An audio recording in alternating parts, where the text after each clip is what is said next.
નંદેસરીમાં રાજવીરસિંહ સિંધા પર હુમલાનો મામલો. મુખ્ય આરોપી રાજેન્દ્રસિંહ ઉર્ફે લાલાને સાથે રાખી પોલીસે કર્યું પંચનામું. વડોદરા શહેર નજીક આવેલા નંદેસરી વિસ્તારમાંથી એક મોટા સમાચાર સામે આવી રહ્યા છે.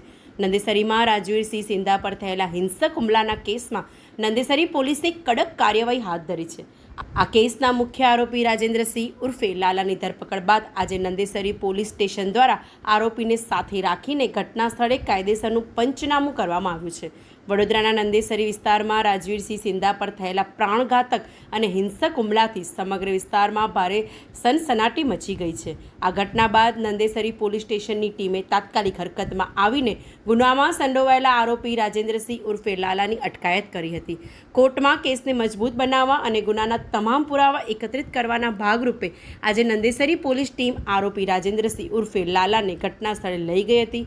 ચુસ્ત પોલીસ બંદોબસ્ત વચ્ચે સ્વતંત્ર પંચોની હાજરીમાં આરોપીની નિશાનદેહી સમગ્ર ઘટનાનું રિકન્સ્ટ્રક્શન એટલે કે પંચનામું કરવામાં આવ્યું હતું. હુમલો કઈ જગ્યાએ થયો, કેવી રીતે કરવામાં આવ્યો અને તે સમયે વપરાયેલા હથિયારો, સાધનો અંગે પોલીસ દ્વારા સ્થળ પર જ વિગતવાર પંચનામું તૈયાર કરવામાં આવ્યું છે.